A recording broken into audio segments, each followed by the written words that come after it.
Hai, kamu udah baca belum bukunya Fumio Sasaki yang judulnya Goodbye Things? Bagus deh cara dia menggambarkan bagaimana kalau kita punya banyak barang itu ternyata bisa bikin kita jadi susah konsentrasi loh. Karena sebetulnya barang yang kita punya itu sebetulnya nggak cuma diem aja di tempatnya. Mereka itu seperti seakan-akan memberikan pesan gitu buat kita. Contohnya gini nih, dan saya lagi bikin video nih sekarang ya. Terus mata saya melihat tanaman saya yang di sebelah sana. Terus tanaman itu seakan-akan bilang gini, kamu belum siram aku loh, ayo dong bawa aku keluar dong, aku juga pengen ketemu sinar matahari kan gitu. Oh iya, distracted langsung saya langsung mikir gini, oh iya ya, dia belum sempat dibawa keluar. Habis bikin video ini, saya harus bawa dia keluar, saya harus siram, lalu saya harus kasih sinar matahari, terus balikin lagi ke dalam gitu. Nah, atau nih, lagi asik-asik bikin video gini, terus mata saya ngeliat meja yang di sebelah sana. Terus meja itu seakan-akan ngomong gini, lihat deh, banyak banget nih barang yang ada di atas saya. Kamu jangan lupa dong balikin lagi ya mereka ke tempatnya masing-masing ya. Lagi pula, kamu kan belum lap aku berapa hari loh. Aku berdebu nih. Oke, berarti saya oh iya ya, berarti saya harus beresin mereka nih. Harus dibawa lagi masuk ke tempatnya masing-masing, harus dilap. Terus saya lanjutin lagi bikin video. Tahu-tahu mata saya ngelihat rak buku saya yang di sebelah sana.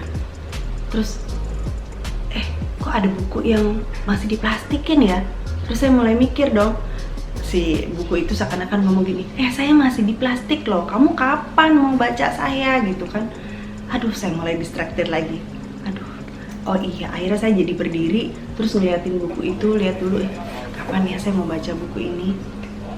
Makin banyak barang yang kita punya, makin bisa membuat kita jadi sulit konsentrasi. Fumio Sasaki menyebut hal ini sebagai silent to-do list.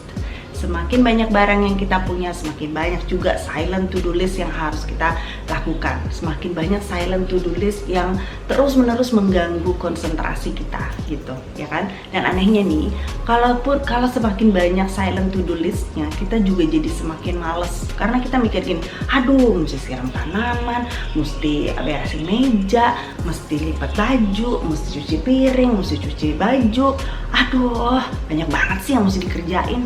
Akhirnya kita jadi males kan, karena semakin banyak barang, semakin banyak yang harus dikerjain. Akhirnya kita pikir, nonton TV dulu deh, ambil remote TV, nonton TV. Habis itu berjam-jam lewat. Akhirnya kita malah tidak melakukan hal-hal yang seharusnya kita lakukan. Semakin sedikit barang yang kita punya, semakin sedikit juga silent to-do list-nya, ya kan? Jadi karena semakin sedikit yang harus dikerjakan, langsung dikerjakan aja, jangan nunda-nunda. Dengan begitu, kerjaan itu juga jadinya nggak numpuk gitu. Jadi itu manfaatnya nih kalau kita punya lebih sedikit barang, lebih sedikit juga silent to-do list-nya. Dengan begitu, kita jadi bisa lebih konsentrasi mengerjakan hal-hal yang seharusnya kita kerjakan. Hidup kita jadi lebih produktif dengan memiliki lebih sedikit barang.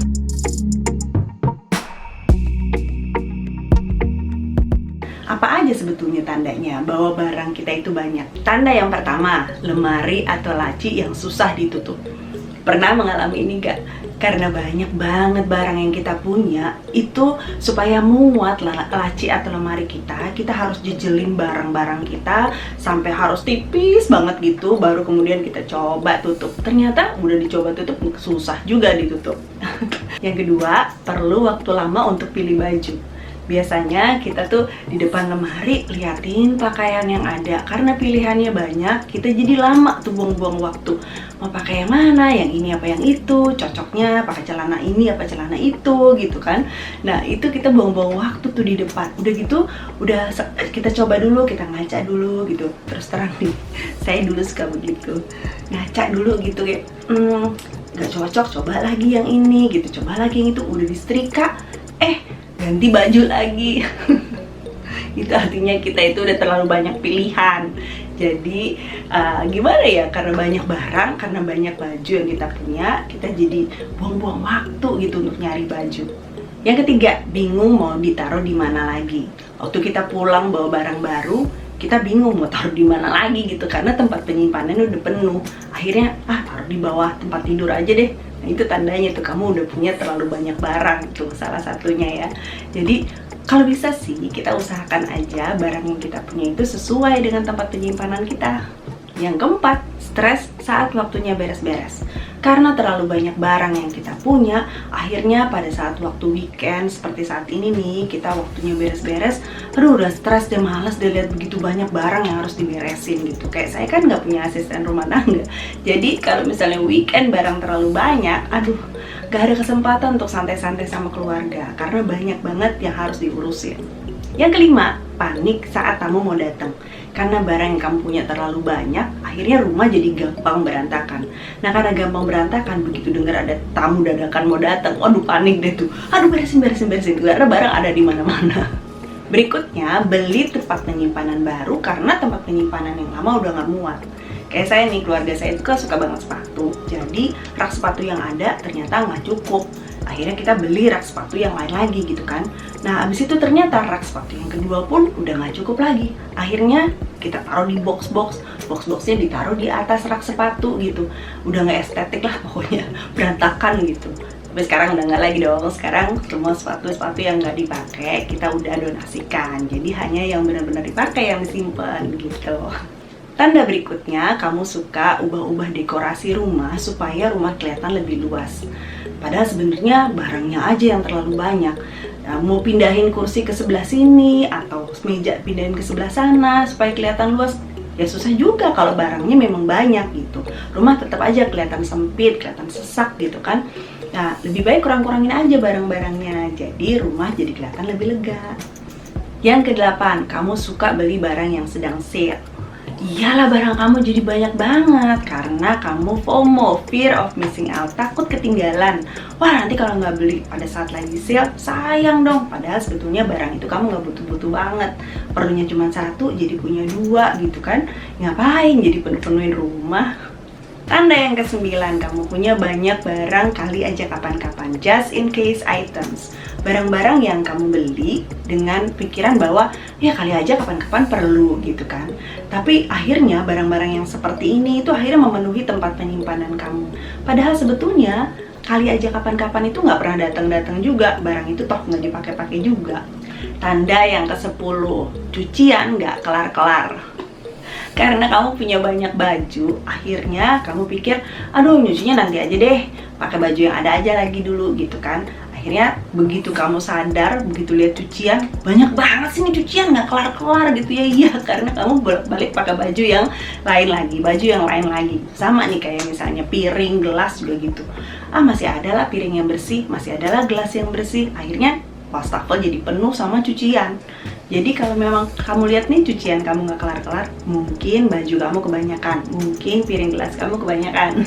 Tanda berikutnya, kamu suka simpan hadiah yang sebetulnya kamu nggak pakai. Nah, ini juga membuat barang kita jadi banyak banget. Kalau misalnya dikasih hadiah sama orang lain, kita tahu sih orang itu sayang sama kita, tapi barang itu nggak dipakai-pakai. Akhirnya ya nggak enak lah, nantilah sekali-sekali saya pakai deh kalau misalnya dia lihat, misalnya begitu. Tapi akhirnya jadi menu-menuhin barang di rumah aja. Saya pernah punya pengalaman begini, saya pernah dikasih satu tas sama teman-teman saya. Nah kemudian karena tasnya modelnya saya nggak gitu suka, akhirnya tas itu tinggal di rumah saya berapa lama tau nggak? 2 tahun tas itu saya taruh aja begitu, masih dalam plastiknya, saya nggak pakai-pakai. Kemudian satu saat saya pikir, aduh daripada tas ini ada di sini aja, mendingan saya kasih aja deh ke tante saya gitu kan. Saya kasih nih ke tante saya, ternyata tante saya seneng banget dikasih tas itu. Tahu gitu dari 2 tahun yang lalu aja saya kasih ke tante saya kan. Saya mengerti teman-teman saya kasih saya tas itu karena mereka sayang sama saya, tapi kan sebetulnya saya menghargai apa yang mereka lakukan. Ya lebih baik tas itu memenuhi fungsinya untuk bisa memberikan sukacita buat orang lain yang betul-betul menyukai juga kan gitu. Jadi kalau memang ada hadiah yang dikasih yang kamu nggak pakai, kasih aja lagi sama orang lain yang betul-betul membutuhkannya. Berikutnya, saat kamu buka lemari es, lemari dapur, lemari obat, kamu ketemu barang-barang yang udah expired. Ini juga tandanya kamu terlalu banyak barang yang kamu punya nih, karena barang-barang itu jadi nggak dipakai, akhirnya sampai expired karena terlalu banyak gitu. Coba kamu cek deh, kamu mulai buka lemari es kamu, lemari dapur, lemari obat, ada nggak yang udah expired? Ayo. Next, waktu kamu sedang cari barang, kamu harus pindahin dulu sekitar 5 barang, baru kamu bisa menemukan barang yang kamu cari. Nah itu tandanya tuh kamu punya barang terlalu banyak. Karena barang-barang itu numpuk sehingga untuk cari satu barang aja kamu harus pindah-pindahin dulu barang-barang yang lain. Tanda yang ke-14, suka simpan souvenir.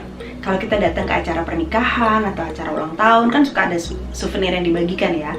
Nah itu kalau misalnya ada souvenir gratisan begini, ada orang-orang yang kalau bisa dapat 2 atau 3 gitu, bawa aja, bagus nih, lucu souvenirnya. Padahal nanti nih sampai di rumah itu cuma penuhin doang gitu. Atau waktu kamu jalan-jalan deh, misalnya ke luar kota, ke luar negeri, sebagai tanda bahwa kamu sudah pernah ke tempat itu, kamu biasanya beli souvenir kan. Nah itu tuh yang kadang-kadang nanti sampai di rumah, begitu gabung sama barang-barang kita yang lain, souvenir itu ya jadi penuhin aja gitu. Nah, kenang-kenangan yang paling indah itu sebetulnya foto aja, foto kita pada saat ada di tempat itu. Tanda yang ke-15, kita suka beli barang yang ada hadiahnya. Nah, kalau kita pergi ke supermarket misalnya, kalau misalnya beli 5 minyak, dapat 1 piring misalnya gitu. Atau beli 10 susu, dapat 1 tas belanja.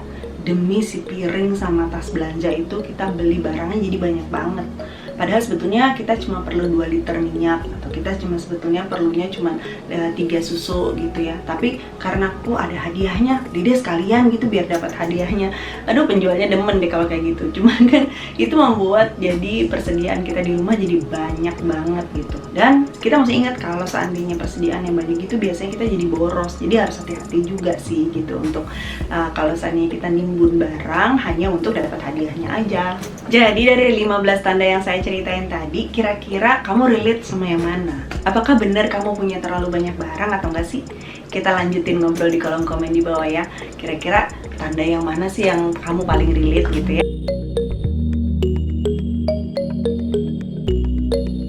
Saya mau cerita tentang seni membuang barang. Hah? Membuang barang kok ada seninya? Iya, ini saya dapat ceritanya itu dari buku ini nih, buku Suteru Gijutsu. Tahu nggak, ternyata buku ini nih yang menginspirasi Marie Kondo sampai dia bisa jadi pakar beres-beres. Di awal buku ini, Marie Kondo memberikan sedikit pembukaan. Jadi Marie Kondo cerita bahwa dia lagi baca buku ini waktu dia dalam perjalanan pulang naik kereta. Saking seriusnya dia baca buku ini sampai pemberhentiannya kelewat. Sampai di rumah, kemudian dia mulai melakukan beres-beres. Dia mulai membuang barang-barang yang ada di kamarnya yang selama ini nggak dia gunakan. Dari kamar yang kecil itu, kamar Marie Kondo tuh kecil banget, dan dia menghasilkan 8 kantong sampah. Kemudian selesai beres-beres itu, Marie Kondo duduk di lantai, terus dia bilang gini, ngapain ya selama ini aku simpen barang-barang sebanyak ini, yang bahkan keberadaannya aja nih saya sampai lupa gitu.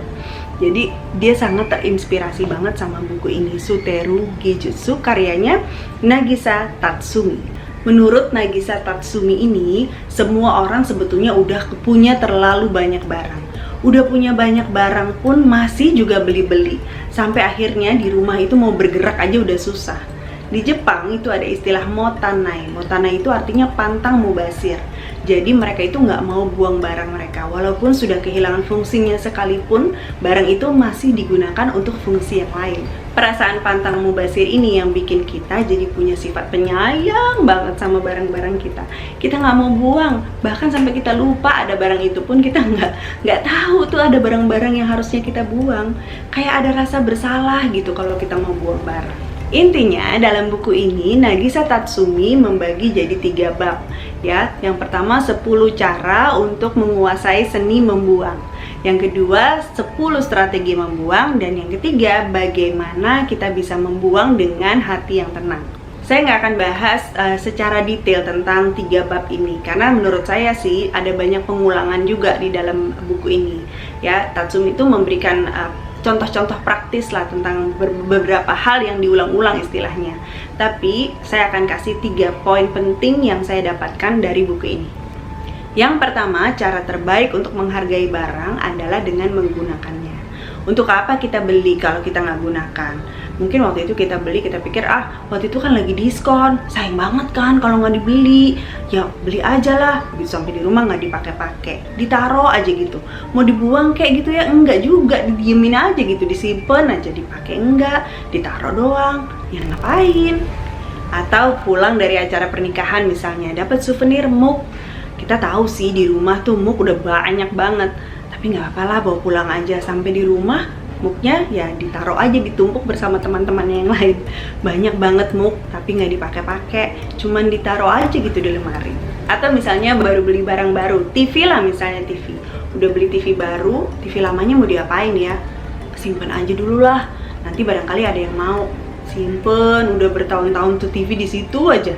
Coba kalau di declutter, barangkali ada orang yang mau pakai, bisa pakai kan gitu, nggak usah disimpan-simpan terus begitu. Sebenarnya sebagian besar barang itu udah bikin kita repot dari awal kita terima. Sebetulnya barang-barang itu bisa kita singkirkan, bisa kita declutter, bisa kita kasih orang, bisa kita buang, tapi kita memilih untuk simpen aja. Ada juga barang yang disimpan khusus untuk tamu aja. Jadi kalau ada tamu baru dikeluarin. Misalnya kayak gelas-gelas atau mungkin satu set cangkir gitu. Yang bagus, sayang dipakai untuk hari-hari. Nanti kalau ada tamu aja baru dikeluarin. Nanti sehari-harinya yang kita pakai ya itu tadi, gelas-gelas muk atau muk-muk yang dari pernikahan atau dari hadiah beli kopi dan sebagainya. Ada juga barang-barang yang dipakai untuk lain kali. Misalnya kalau seandainya seragam kakak, seragam kakak disimpan buat adiknya. Padahal kakak sama adik bedanya 10 tahun. Belum tentu nanti ukuran adiknya sama. Lagi pula kasihan adiknya harus pakai baju kakaknya yang mungkin udah lusuh, udah kelamaan disimpan. Ya kan kasihan kan? Lebih baik kalau baju kakak tuh didonasikan. Ada anak-anak lain juga yang perlu untuk menggunakan seragam yang mungkin saat itu benar-benar mereka lebih perlu. Jadi ingat, cara terbaik untuk menghargai barang adalah dengan menggunakannya. Kalau nggak ada alasan untuk disimpan, sebaiknya disingkirkan. Semua barang yang kita punya harus bisa kita gunakan. Yang kedua, biasakan membuang barang secara rutin. Decluttering itu bisa dilakukan misalnya setiap akhir hari, setiap akhir minggu, atau setiap akhir bulan gitu ya, atau setahun sekali bisa sih. Tapi lebih bagus lagi kalau declutter itu dilakukan setiap saat. Artinya declutter as you live. Misalnya kita menemukan sesuatu barang yang memang nggak akan kita gunakan lagi, saat itu juga aja kita taruh di kotak keluar, di satu tempat khusus gitu yang memang kita untuk barang-barang yang kita nggak akan pakai lagi. Selebaran, katalog, surat, bon yang udah selesai dibaca, ya udah jangan disimpan lagi, langsung dibuang aja. Kemudian apalagi misalnya makanan yang udah nggak bisa dimakan ya jangan disimpan, apalagi yang udah kadaluarsa, nggak baik buat kesehatan kita, langsung buang aja. Make up yang udah expired misalnya disimpan aja, masih ada kok, disimpan aja, ya nggak bisa lah, itu kan nggak bagus juga buat kesehatan kulit kita. Yang ketiga, tetapkan kriteria membuang barang. Contohnya di buku ini tuh dibilang salah satunya tetapkan jumlah, misalnya jumlah tertentu. Kalau misalnya kita udah punya 3 panci atau 10 piring atau 10 gelas, berarti kalau jumlahnya udah lebih dari itu ya udah disingkirkan. Atau bisa juga kita sesuaikan dengan tempat penyimpanan yang kita punya. Misalnya tempat penyimpanan sepatu kita, rak sepatu cukupnya buat 10 sepatu. Ya udah kalau misalnya udah lebih dari 10 sepatu berarti harus ada yang dikeluarkan gitu. Jadi tetapkan jumlah tertentu. Atau tetapkan jangka waktu tertentu. Misalnya kita baru beli alat elektronik baru, TV atau handphone atau laptop gitu. Nah biasanya kan ada buku manualnya tuh. Nah buku manual itu kan kita biasanya lihat-lihat kan bagaimana cara memakainya. Nah kalau misalnya kita udah mengerti, ya udah dalam jangka waktu misalnya 1 bulan udah nggak pernah dibuka-buka lagi tuh buku manual, ya udah dibuang aja gitu. Udah nggak usah disimpan-simpan. Lagi pula sekarang ini tutorial segala macam juga ada di YouTube. Tinggal dibuka aja cara itu pasti ada aja di YouTube. Jadi sebenarnya buku manual nggak terlalu penting-penting amat, bisa dibuang. Contohnya gitu. Kriteria yang lain adalah buang ketika kita beli yang baru, atau biasa kita sebut dengan istilah one in one out, ya kan? Ya, kita beli satu, kita buang satu, ya. Kita beli satu baju, kita beri satu baju yang lain. Kita beli satu sepatu, kita beri satu sepatu yang lain gitu. Jadi itu adalah salah satu kriteria yang disampaikan di buku ini juga. Satu prinsip sederhana yang diajarkan oleh Nagisa Tatsumi dalam buku Suteru Bijutsu ini adalah simpan barang yang kamu pergunakan dan buang barang yang tidak dipergunakan. Kita mesti bisa membebaskan diri kita dari perasaan dibuang sayang. Dengan begitu kita bisa melihat nilai sejati dari barang. Jadi di buku ini tagline-nya adalah enyahkan berantakan dan raih kebahagiaan. Kalau kita bisa membuang barang yang tepat yang sudah tidak lagi memberi nilai dalam hidup kita, kita akan lebih lebih bahagia karena nggak berantakan di rumah gitu. Semua barang ada pada tempatnya, semua rapi gitu, semua barang digunakan.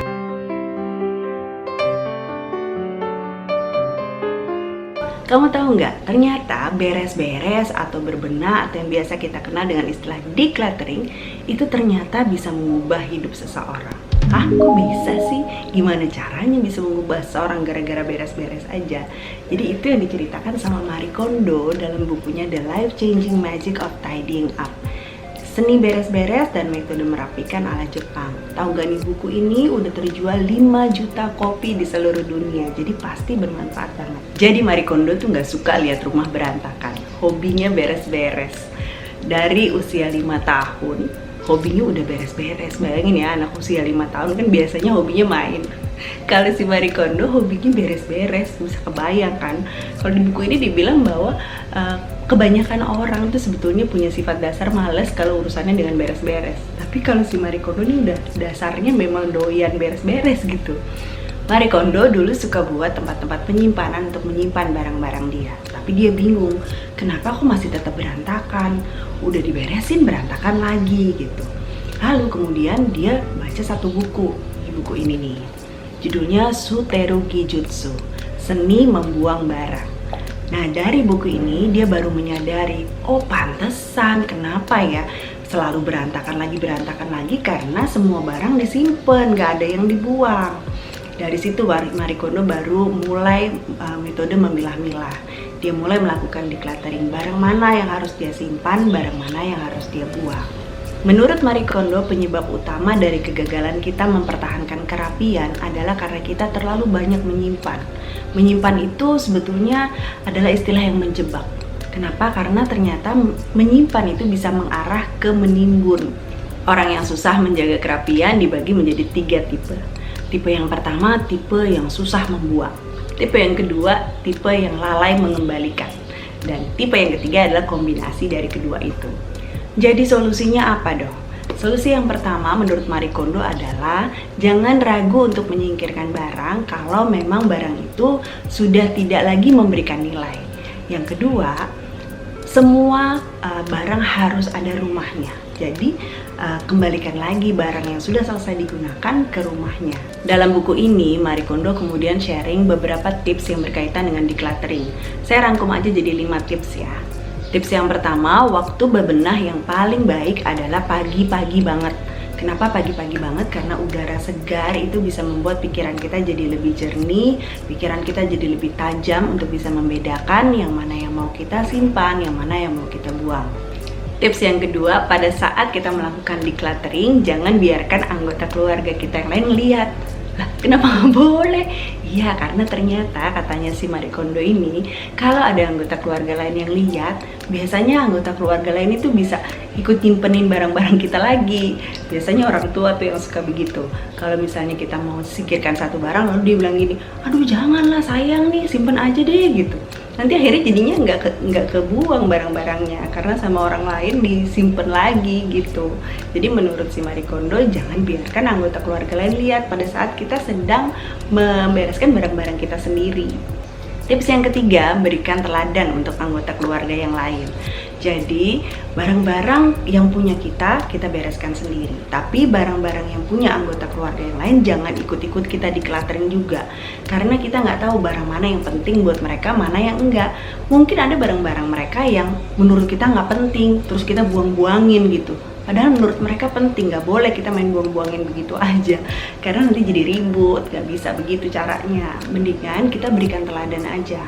Kita kasih lihat nih, kita sudah melakukan decluttering, hasilnya kamar kita jadi rapi. Nah orang rumah kan lihat tuh, oh iya ya ternyata jadi lebih rapi rumah kita nih sejak dia melakukan decluttering. Saya juga deh mau melakukan hal yang sama gitu. Sejak dia kembaliin barang-barang ke tempatnya, oh kayaknya rumah jadi enak, kelihatannya rapi. Oke deh, saya juga mau kembaliin barang-barang saya ke tempatnya lagi gitu. Jadi jangan main beres-beresin aja barang-barang anggota keluarga kita yang lain dan kemudian kitanya jadi nggak enak gitu hubungannya. Jadi usahakan kita aja yang berikan teladan buat mereka. Yang keempat, jangan memaksa anggota keluarga lain untuk menerima barang kita yang menurut kita nih barang ini masih bagus, tapi kita nggak mau pakai lagi. Kasih aja deh ke anggota keluarga yang lain, nggak boleh gitu. Jadi ceritanya si Marie Kondo ini dia punya adik perempuan. Nah, waktu dia melakukan decluttering, dia lihat ada baju-baju dia yang masih bagus, tapi dia udah nggak mau pakai, lalu dia kasih aja buat adiknya gitu. Adiknya ya serba salah, kalau nggak terima nggak enak, ya udah diterima aja sama adiknya gitu kan. Padahal adiknya itu belum tentu suka sama baju yang punyanya Marie Kondo. Akhirnya kamarnya Marie Kondo rapi, kamar adiknya jadi berantakan. Tips yang kelima, kriteria seleksi yang digunakan oleh Marie Kondo pada saat dia memilah-milah barang adalah barang tuh dia pegang gini, lalu dia mulai bertanya satu pertanyaan. Apakah barang ini tuh masih memberikan kegembiraan buat saya atau enggak sih gitu. Jadi kita mesti pegang, kita rasakan, lalu kita lihat, lalu kita bilang, bayangin kalau kita pakai baju ini, kita seneng gak sih gitu. Kira-kira membangkitkan kegembiraan enggak, atau istilahnya Marie Kondo itu spark joy. Kalau masih spark joy, simpan. Kalau udah nggak spark joy, singkirkan. Nah, jadi itu tadi 5 tipsnya ya. Nah, sekarang masalah lain lagi adalah kalau kita nggak bisa membuang barang kita, gimana dong? Nah, kita mesti tahu bahwa kalau kita nggak bisa membuang suatu barang, itu artinya kita punya keterikatan dengan barang itu. Tiap benda punya peranannya masing-masing dalam hidup kita. Nggak semua benda harus dipakai sampai usang. Sama aja kayak orang, ya. Setiap orang yang hadir dalam hidup kita itu punya peranan penting, memberikan kita pelajaran yang berharga. Nggak semua orang yang hadir dalam hidup kita itu harus jadi sahabat kita. Nggak semua orang harus jadi pacar kita, ya kan? Jadi ada orang-orang tertentu yang memberikan kita pelajaran. Jadi kita tahu, oh orang yang seperti inilah yang harusnya jadi sahabat saya. Orang seperti inilah yang cocok jadi pasangan saya. Nah, kita harus perlakukan benda seperti itu juga. Coba kita renungkan lagi peranan dari masing-masing barang. Contohnya baju ini lagi ya. Misalnya kita pikirin ya, misalnya baju ini kamu beli di mana dan kapan kamu belinya. Mungkin waktu kamu beli baju ini, kamu lihat dia di toko kelihatan bagus banget. Lalu kamu seneng gitu melihatnya, lalu kamu bawa pulang kan, kamu beli bawa pulang. Baju ini sebetulnya sudah memenuhi fungsinya, memberikan kamu rasa bahagia pada saat kamu beli baju ini.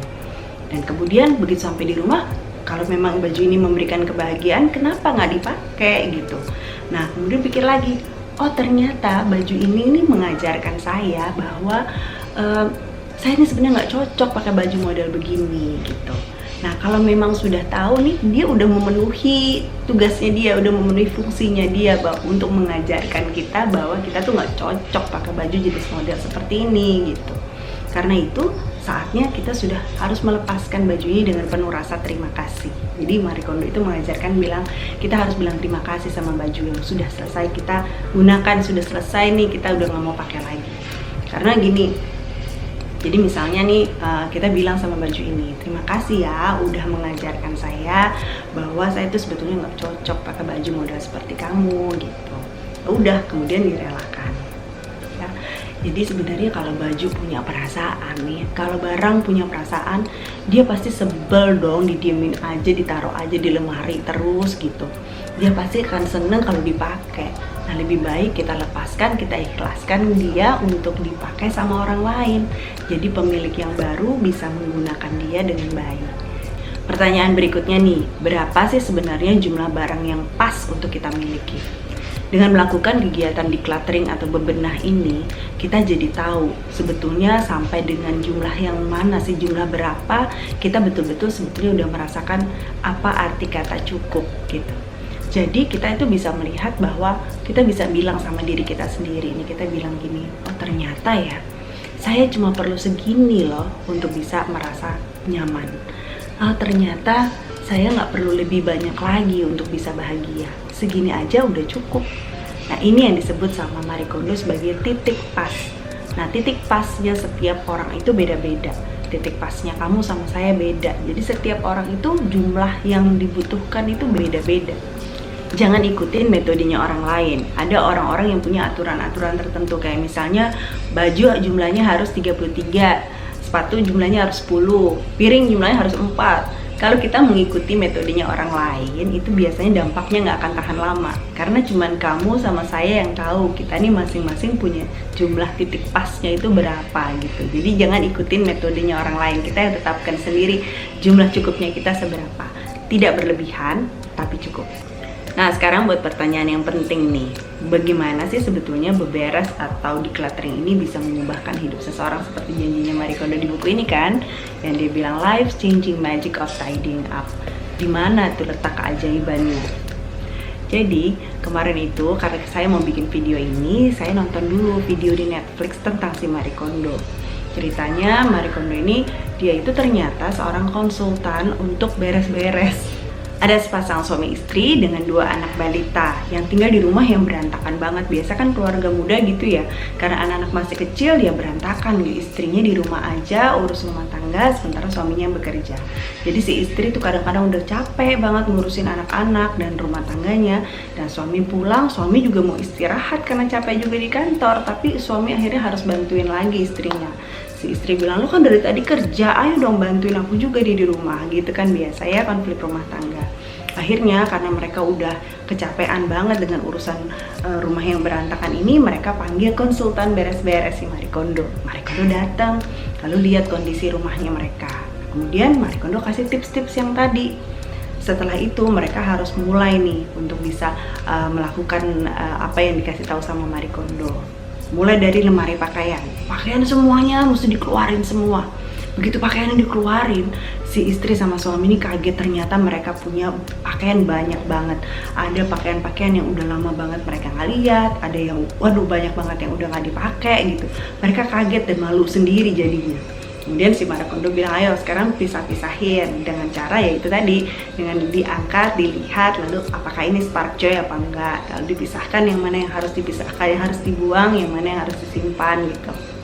Kemudian Marie Kondo juga mengajarkan bagaimana cara melipat pakaian supaya rapi gitu. Nah kemudian sesudah itu baru setelah hampir 1 bulan Marie Kondo kembali lagi datang ke rumah itu. Begitu dilihat ternyata rumah itu udah lebih rapi, lebih bagus gitu, lebih enak dilihat dan mereka nggak lagi stres. Jadi ternyata dengan beres-beres, dengan decluttering ini memang benar-benar bisa mengubahkan hidup seseorang. Mereka yang tadinya udah dalam kondisi yang udah saling kesal-kesalan mulu, berantem, marah-marah mulu, akhirnya jadi saling sayang satu sama lain, bisa punya waktu buat anak-anak gitu. Nggak harus terus-terusan ngurusin barang-barang di rumah. Seru sih jadinya. Itu kejadian sungguhan gitu yang kita bisa lihat di Netflix. Kalau kamu bisa ini nonton, bagus banget sih. Nah kemudian apalagi sebenarnya yang bisa mengubahkan hidup dari metode ini. Jadi selain bisa mendekatkan hubungan keluarga, kita juga bisa lebih mudah bersyukur. Kenapa mudah bersyukur? Karena kita tahu bahwa apa yang kita punya ini udah cukup. Kemudian kita juga jadi tahu persis sebetulnya apa sih yang kita suka, apa sih sebetulnya yang penting dalam hidup kita apa. Jadi dari itu kita bisa lihat tuh, oh ternyata kalau dilihat dari baju misalnya tadi ya, baju-baju yang kita pilih untuk kita simpan, kita tahu oh gaya kita yang sebenarnya kita seneng tuh yang seperti ini. Jadi kita akan nanti besok-besok nggak usah beli lagi baju-baju yang nggak sesuai sama selera kita lagi. Selain itu kita juga dikelilingi sama barang-barang favorit kita aja di rumah. Jadi kita pulang kita bisa lihat ini barang-barang favorit kita, barang-barang yang kita suka. Kita buka lemari, kita lihat oh ini adalah baju-baju favorit saya. Jadi saya nggak perlu bingung-bingung lagi nih milih-milih baju, karena saya tahu bahwa baju-baju ini adalah baju-baju yang pasti saya suka kalau saya pakai gitu ya. Jadi ini benar-benar life changing banget sih.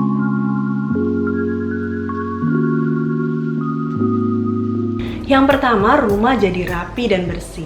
Saat kita memiliki sedikit barang, kita nggak perlu lagi melihat ruangan yang penuh sesak dengan barang. Kita nggak lihat lagi tumpukan barang-barang yang berantakan. Dan nggak susah lagi untuk membersihkan karena nggak ada sudut-sudut atau tempat-tempat yang ketutup sama barang gitu. Jadi lebih mudah gitu kan. Rumah kelihatan rapi, kelihatan bersih, pikiran kita juga jadi lebih tenang. Yang kedua, mengurangi waktu beres-beres. Terus terang nih ya, saya ini nggak terlalu suka bebenah aduh kan saya kan masih kerja nih ya, kalau pulang dari kantor atau mungkin lagi weekend seperti saat ini, rasanya tuh nggak kepingin habis-habisin waktu hanya untuk bebenah. Kan kita di rumah ini sekarang nggak punya asisten rumah tangga, memang kita nggak pakai asisten rumah tangga dari dulu ya. Jadi semua kita kerjakan sendiri kan. Karena itu rasanya waktu itu akan banyak kebuang kalau hanya digunakan untuk benah-benah aja gitu kan. Dengan lebih sedikit barang yang kita punya, kita juga nggak susah melakukan kegiatan benah-benah. Nyapu, ngepel, cuci piring, cuci baju, dan sebagainya dilakukan dengan lebih cepat gitu. Karena nggak ada barang-barang yang terlalu banyak yang harus kita bersihkan. Jadi saya bisa pakai waktu yang ada untuk melakukan hal-hal lain. Kayak saya bisa baca buku santai gitu kan, atau mungkin ngobrol sama suami dan anak-anak. Itu kan kegiatan-kegiatan yang seharusnya kita value, yang seharusnya memiliki nilai lebih dalam hidup kita. Yang ketiga, menikmati ruang. Saya tuh seneng banget pergi ke hotel ya, staycation di hotel itu menyenangkan. Kenapa? Karena waktu kita masuk ke dalam kamar hotel ada kesan lapang dan lega karena melihat banyak space yang kosong. Ya kan, waktu sebelum kita unpacking kita lihat wah kosong, di atas di atas meja nggak ada barang-barang, tempat tidurnya rapi dan bersih, kemudian kamar mandinya juga bersih. Ada rasa tenang gitu melihat itu semua gitu ya. Jadi kalau kita punya ruangan yang kosong di rumah, ruangan yang lega, itu membuat hati kita juga lebih tenang, lebih lega gitu. Setiap kali kita memutuskan untuk membawa barang ke dalam rumah, kita sebetulnya sedang kehilangan space, kehilangan ruang. Saat memutuskan untuk membawa masuk suatu barang lagi ke dalam rumah, kita harus benar-benar mindful, kita harus benar-benar sadar. Pikirin dulu kira-kira barang ini kita benar-benar perlu atau enggak. Kemudian mau ditaruh di mana barang ini gitu, supaya kita benar-benar tahu nih bahwa barang ini memang udah ada tempatnya di rumah kita. Nah sekarang coba perhatikan ruangan di sekeliling kamu. Kira-kira ada nggak barang-barang yang sudah waktunya untuk disingkirkan untuk bisa membuat ruang untuk kita nikmati. Yang keempat, mengurangi stres. Terlalu banyak barang itu bisa bikin kita jadi stres loh. Kan kalau seandainya kita cari barang gitu ya di tengah tumpukan-tumpukan barang yang lain, jadi susah nyarinya, bikin kita jadi stres kan. Nah dengan memiliki lebih sedikit barang, kita lebih mudah untuk cari barang yang kita perlu. Mengurangi stres dan menghindari masalah yang tidak seharusnya terjadi. Yang kelima, lebih bebas. Tanpa kita sadari, barang-barang yang kita miliki ini bisa menahan kita loh. Menahan kita dari melakukan hal-hal yang kita suka, menghalangi hubungan kita dengan orang lain, menghabiskan energi kita. Coba deh pikirin, gara-gara hobi kita yang suka shopping dan menambah jumlah barang dalam rumah kita harus kerja keras, harus cari uang sebanyak-banyaknya untuk bisa melunasi hutang-hutang kita misalnya, untuk membeli barang-barang itu. Saya punya seorang teman nih ya, teman saya ini gaya hidupnya wah gitu, gaya hidupnya dia itu hidupnya dari hutang yang satu ke hutang yang lain, gali lubang tutup lubang ya, hutang di tempat ini untuk tutup di tempat yang ini, karena dia harus keep up, dia harus bisa kelihatan keren dengan tas-tasnya yang bermerek, dengan sepatu-sepatu high heel-nya yang berbagai macam warna dan berbagai macam model, kemudian dengan ya macam-macam deh pokoknya, supaya kelihatan bling-bling, supaya kelihatan keren gitu. Tapi hidupnya kan nggak bebas jadinya, karena dia hidup dalam hutang. Hutang itu ngejar-ngejar dia jadinya kan, dan untuk bisa melunasi hutang-hutang itu dia harus kerja terus gitu, kerja keras. Kehilangan waktu bersama dengan orang-orang di sekitarnya, kehilangan waktu bersama dengan keluarganya gitu. Jadi ya udah, hidupnya ya begitu, kerja, cari uang sebanyak-banyaknya, beli barang. Kerja lagi, cari uang pokoknya sebanyak-banyaknya dengan berbagai macam cara ya. Kemudian beli barang lagi gitu. Aduh, kita nggak bebas kalau dengan gaya seperti ini gitu. Kita harus bisa untuk membatasi lah gitu ya. Membatasi jumlah barang yang kita punya, lebih sedikit lebih baik. Yang keenam, lebih terorganisir. Betapa menyenangkan kalau kita bisa hidup hanya dengan barang-barang yang favorit kita, barang-barang yang memang kita suka dan yang pasti kita pakai. Dengan begitu kita lebih mudah menata barang-barang itu, lebih mudah juga mengelolanya. Nyarinya pun gak susah, hidup jadi lebih terorganisir. Yang ketujuh, bahagia dengan rasa cukup. Keuntungan atau manfaat yang paling penting dengan memiliki lebih sedikit barang adalah kita belajar untuk bisa bahagia dengan rasa cukup. Cukup menurut diri kita sendiri, bukan cukup menurut orang lain. Dengan begitu kita bisa menikmati hidup kita dengan rasa cukup. Kita bersyukur untuk apa yang sudah kita punya saat ini. Jadi dengan memiliki lebih sedikit barang, kita bisa meningkatkan kualitas hidup kita. Ada banyak manfaatnya memiliki lebih sedikit barang. Nah, gaya hidup minimalis ini bukan hanya sekedar tentang lebih sedikit barang aja. Masih banyak banget yang bisa dipelajari dari gaya hidup ini. Karena itu kalau kamu nggak mau ketinggalan video yang lain, jangan lupa subscribe ya. Kita ketemu lagi di video-video yang lain. Mudah-mudahan video kali ini bisa bermanfaat.